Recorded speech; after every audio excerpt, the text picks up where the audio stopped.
আম খা। আমের ভীষণ দাম। আমি দিচ্ছি দেখ।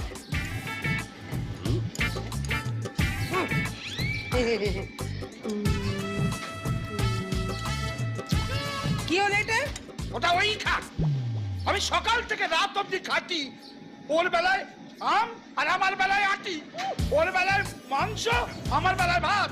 ওর বেলায় ডিম, আমার বেলায় লাল। ওরম করছো কেন? ওকে পুলিশ হতে হবে না? এই যে একেবারে ছাতি চওড়া করতে হবে না? খাও না গো, খাও। বাবা, মা ছাতি বানানোর কথা বলেছে, পুরি নয়। তুই খা। জয়বাবু, একটা কাজ করলেই তো হয়, আমাকে পুলিশে ভর্তি করে দাও, সব প্রবলেম সলভ। অত সহজ নয় বাবু। তোমার মতো একজন মাকাল ফল পুলিশ হতে হলে না, তাহলে একটা পুলিশকে জায়গা ছাড়তে হয়, আর তার জন্য একটা পুলিশকে মরতে হয়।